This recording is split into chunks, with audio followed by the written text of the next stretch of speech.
Bonjour à tous et bienvenue sur Vente Direct TV. Michel Charnot est distributrice, mais elle a voulu aller plus loin et a voulu être une véritable actrice de la vente directe. Et elle a créé une association, l'Association des vendeurs à domicile indépendants, la VDI. Et elle va nous expliquer ce que c'est puisqu'elle est notre invitée, Michel Charnot. Bonjour. Bonjour. Alors cette association, c'est différents services comme de la formation, de la mise en relation avec des experts, l'organisation de différents salons en France, etc. etc.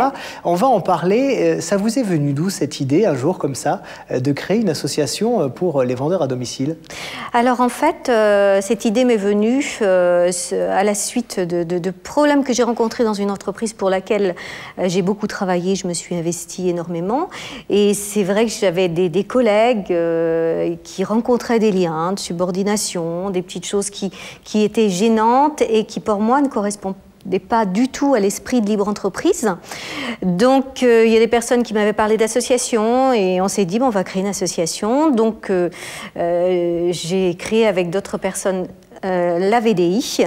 Et aujourd'hui, la VDI veut justement faire reconnaître le métier de la vente directe et qu'il n'y ait plus de choses comme on a pu voir dans certains réseaux, voilà, qui sont certainement minimes d'ailleurs. C'était quand exactement la création? 2 janvier 2010. Donc c'est tout récent. C'est tout récent. Vous avez à peine, enfin, 1 an et demi, quoi, à peu près. Complètement. Hein, quel service précisément vous proposez alors? Racontez-nous. Alors on propose en fait, alors pour faire connaître ce métier-là, on propose des salons de la vente directe, salon de la vente directe. On propose pas mal de choses, c'est-à-dire on est en train de créer un site. Bon, il existe, mais on est en train de l'agrandir, je dirais, par rapport à du recrutement que l'on veut faire, parce que ce qui est très difficile dans la vente directe, c'est le recrutement. Donc, on va proposer pour les adhérents, en fait, toute une place pour mettre des annonces de recrutement. C'est un site aussi de recherche d'emploi, C'est un site de recherche d'emploi. Il y a aussi des questions auxquelles on pourra répondre, pas nous quand on peut, mais quand ce sont des questions d'ordre juridique, on va les aiguiller sur un avocat qui est capable de répondre. Et puis, on va faire aussi des présentations de comptabilité avec un commissaire aux comptes pour justement ne pas toujours signer n'importe quoi, voilà, que ce ne soit pas des contrats qu'on appelle léonins, c'est-à-dire avec obligation dans un seul sens. On veut protéger les VDI, on veut aussi faire toute une, comment dire, on veut que le soleil brille pour tout le monde, que les VDI ne soient pas dans leur coin, qu'ils ne soient pas isolés, même si on n'est pas de la même société. Voilà, on peut s'entraider. Voilà, on est des partenaires. Ça a été une vocation rapide que vous avez dit, maintenant je ne veux plus être seulement distributrice, mais je vais être actrice de mon métier. Cette prise de conscience-là, elle est venue... Cette prise de conscience-là, elle est venue par rapport à ce que j'ai subi, qui pour moi n'est pas juste, et ce que d'autres personnes, voilà. Seule, je ne l'aurais pas fait, mais il y avait tellement de personnes qui comptaient aussi sur une association, qu'en fait, j'ai eu cette prise de conscience et j'ai dit qu'il faut faire grandir je dirais la notoriété de ce métier-là. Donc il y a eu un acte de signer avec Laurent Wauquiez, entre la Fédération et Laurent Wauquiez. 100 000 emplois, oui, mais comment, quels sont les garde-fous pour le VDI? Aujourd'hui, le VDI n'en a pas. Alors, pour ceux qui ne savent pas ce qui s'est passé, c'était donc l'année dernière, oui. Et le gouvernement, donc en la personne de Laurent Wauquiez, qui était à l'époque le secrétaire d'État à l'emploi, a signé une charte, une convention, pour créer donc 100 000 emplois en 3 ans, 100 000 emplois de vendeurs à domicile. Et ça a été donc une sorte de reconnaissance de la vente directe. Je dis ça pour les téléspectateurs qui n'auraient peut-être pas, suivi. Pourquoi personne n'a jamais pensé à créer une association de défense, entre guillemets, des vendeurs? Parce que c'était assez difficile. C'est assez casse-gueule, entre guillemets. Oui, voilà, on a quand même beaucoup de portes qui se ferment, on en a très peu qui s'ouvrent. Quand elles s'ouvrent, c'est formidable parce que voilà, s'il y en a une qui s'ouvre sur 10, c'est comme les contacts en vente directe, là on a tout gagné. Donc c'est très difficile, c'est beaucoup d'énergie, c'est beaucoup de temps. Voilà. Mais cela dit, j'adore travailler, j'ai un potentiel d'énergie très important. Je ne m'arrête jamais à des échecs. Donc, puisque si on a des échecs, c'est forcément pour rebondir et réussir après. Parce qu'il est vrai que des problèmes, entre guillemets, entre entreprises et vendeurs, il y en a toujours eu. Oui. Mais vous êtes la première, enfin en tout cas nous, on n'en a pas connu d'autres associations. Vous êtes la première à avoir dit, faisons une association, fédérons et accompagnons ces vendeurs. Tout à fait, parce qu'en fait, je me suis aperçue... Mais pourquoi personne ne l'a fait avant vous? Parce que les gens, en fait, n'osent pas, ont peur, quelquefois. Hein. Quelquefois, j'ai entendu des gens qui avaient peur, parce que même s'il y a un petit salaire, il est là, et c'est une dépendance économique. Donc, c'est un petit peu ça que moi, ça ne m'a pas dérangé à ce niveau-là. Quand j'ai une idée en tête et qu'elle est juste, je vais jusqu'au bout. Si elle n'était pas juste, il y a longtemps que j'aurais arrêté. Est-ce que les vendeurs sont assez informés sur leur métier et aussi assez fédérés? Absolument pas. Donc, et c'est maintenant qu'on s'en aperçoit, quoi. Donc, on signe des choses parce qu'on fait totalement confiance en tant que VDI. C'est quand même aussi beaucoup de rêves, donc le VDI, mais du rêve qui se concrétise. Donc, quand on est au départ dans beaucoup d'enthousiasme, on va signer un contrat qu'on ne sait pas forcément lire, ce qui m'est arrivé d'ailleurs. Donc ça, on veut justement défendre le vendeur à domicile indépendant. Surtout, ne signez pas sans lire. Si il y a des choses qu'on ne comprend pas, on va voir le commissaire aux comptes de la VDI, la fédération, la PAC, la FNAC, des organismes qui sont compétents à regarder un contrat qui n'engage pas d'une façon totalitaire voilà, le VDI, en fait, dans son entièreté, je dirais. Voilà. Oui, parce qu'on peut se dire, et beaucoup de gens se disent, après tous les reportages qu'on a vus un petit peu partout, qu'être distributeur, c'est facile. C'est un peu comme un auto-entrepreneur. Finalement, on trouve une société, on devient vendeur pour elle, et puis hop, c'est parti. Mais c'est pas si simple.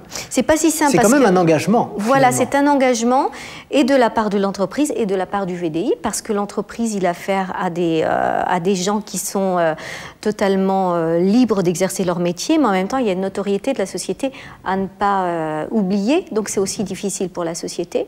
Hein, donc, actuellement, c'est vrai que la société a une défense que le vendeur à domicile indépendant n'en a pas. Donc, il y a beaucoup de turnover, et ça, on en parle très peu, parce qu'il y a des gens qui ont été abusés, qui ont été, comment dire, un petit peu cassés, des gens dont on ne s'est pas occupé, qui ont été scellés, on les a parrainés dans tel milieu de la France, on va dire à côté de Guéret. Et donc, c'est assez difficile pour eux de se motiver. Il y a des gens qui savent se motiver tout seuls, mais il y a des gens qui auront toujours besoin, entre guillemets, d'un esprit de patron, hein, que pourra donner la société, que pourra donner, puis une reconnaissance. Hein. Et c'est pour cela que, justement, on veut donner pas mal d'informations en ce sens pour éviter tout ce turnover qui gâche un petit peu le métier, parce qu'il y a des gens qui ont été tellement abusés, qui disent plus jamais VDI. Et ça, c'est dommage. Il ne faut jamais rester sur un échec. Et je parlais tout à l'heure de savoir s'ils étaient assez fédérés. Est-ce que les vendeurs ne sont pas un peu trop esselés? Complètement, justement complètement. Ils sont tout à fait esselés, et surtout que quelquefois en entreprise, il y a des personnes qui auraient tendance, et ça c'est pas respectable, à piocher dans le réseau des autres, et c'est ça qui fait peur, et c'est là qu'il y a un manque de fédération. Les entreprises ont trop peur qu'on leur pique leur réseau, qu'on leur... voilà. Donc il faut faire très attention à ça et respecter l'autre. Voilà. S'il y en a un qui fait de la cosmétique, le voisin fait aussi de la cosmétique, voilà, c'est pas le même genre de cosmétique, mais le soleil brille pour tout le monde, chacun se trouve ses clients. De toute façon, on arrive dans ce métier-là en fonction de ses actions, en fonction de ses compétences, et ces compétences, on peut les améliorer toujours, quoi. De votre point de vue, où en est l'image de la vente directe en France? Elle n'en est pas là où elle devrait être. Elle évolue, mais pas comme elle devrait l'être. Moi, quand j'en parle, parce que je recrute pas mal, la vente directe, c'est encore, oui, les réunions, oui, voilà, où on se fait 400 €. Il y en a même qui sont encore à dire que c'est le métier des filles, quoi, voilà. Alors que c'est totalement péjoratif. On n'en parle pas comme une vraie carrière, voilà. Alors que le métier de la vente directe et du multiniveau, c'est une vraie carrière. C'est faire tous les métiers ensemble, hein. C'est être comptable, faire du coaching, faire de la formation, faire du recrutement. Voilà, pouvoir parler avec le Pôle emploi, parce que le Pôle emploi, malgré cet accord, ne connaît pas grand-chose, parce que c'est vrai que j'ai fait plusieurs... je dirais que je suis allée dans plusieurs Pôle emploi pour faire des conférences, mais ils étaient hyper contents que je leur explique ce que c'était que le métier de la vente directe. C'est très mal connu encore. Non, le Pôle emploi ne savent pas vraiment ce qu'est la vente directe. Et quand on nous dit VDI, VDI, on n'a pas beaucoup de demandes parce qu'il n'y a pas de fixe. Voilà, fixe. Alors, il faut expliquer aux gens que l'esprit d'entrepreneuriat est très important parce qu'un artisan qui va se mettre à son compte va avoir les pires difficultés, il va avoir des charges à payer de suite, mais il va falloir qu'il trouve ses clients. Le VDI, il va falloir qu'il trouve ses clients. Pareil, par contre, il n'aura pas les charges immédiatement, puisque c'est la société qui va au départ payer ses charges.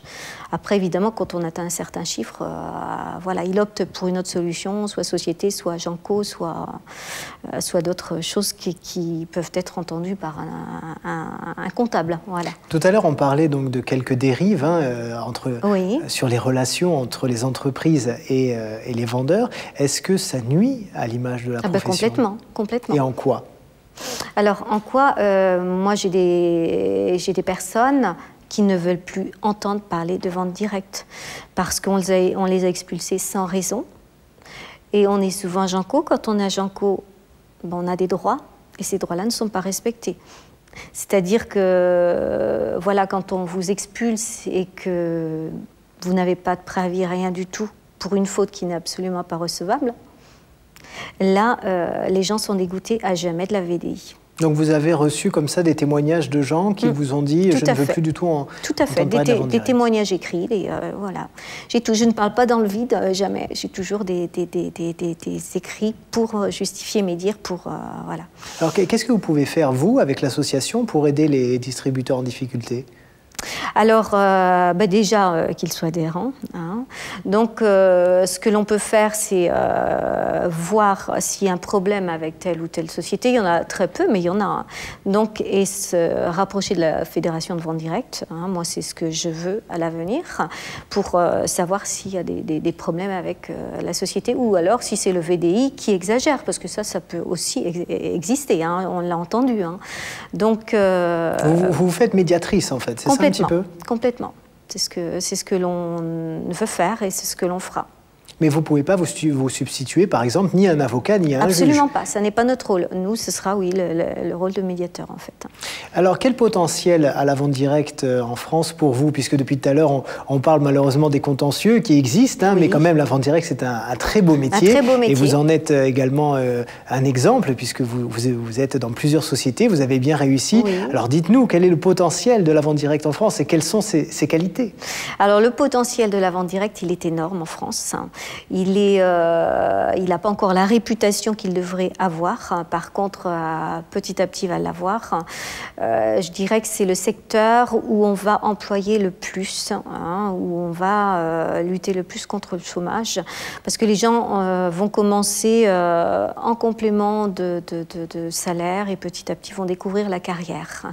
Mais c'est à nous aujourd'hui de leur dire, soyez des entrepreneurs, soyez maîtres de votre destin et croyez en la vente directe parce que c'est un métier extraordinaire qui va vous donner une reconnaissance de vous-même, hein, mais en même temps des autres, parce que tout le monde en a besoin. Et en fait, il y a un potentiel énorme à venir. Et ça, on ne le sait pas encore. Alors, quels conseils vous aimeriez donner pour conclure à des distributeurs qui nous regardent? D'abord pour continuer à gagner et à réussir en vente directe, mais aussi pour faire attention à tout ce volet un petit peu juridique, contrat, etc., pour pas qu'ils se fassent blouser, entre guillemets. Oui. Alors, les conseils, déjà, je leur dirais de ne jamais rester sur un échec. S'ils n'arrivent pas à vendre, c'est qu'il y a un problème. Ils peuvent nous appeler, nous, parce qu'on sera aussi consultants à l'avenir. On donnera des formations qui réuniront tous les corps de métier. Les conseils, ne pas signer n'importe quoi. Et puis, y croire, persévérer, tout le temps y croire. S'il y a 10 personnes qui leur disent, je ne sais pas, oui, s'ils font seulement 3 ventes, qui divisent le montant des ventes par 10 et chacune des personnes a acheté en fait. Ça, c'est une loi qui est importante pour justement pas dire « Ah, j'ai fait que 3 ventes au lieu de 10 ». Voilà, c'est-à-dire qu'on fait 1 000 €, on divise, bon, on a fait 100 € par personne. Et ça réconforte énormément. Il y a plein de solutions comme ça qui font qu'on arrive à dire bah, « je suis fière de moi ». Voilà. Donc c'est un beau métier. C'est un beau métier, complètement. On est là pour le défendre. Mais je vous en prie, avec plaisir. Merci Michèle Charnot d'être venue nous parler donc de la VDI et puis du potentiel de la vente directe en France. Merci également à vous de nous avoir suivis et puis à très bientôt. Au revoir.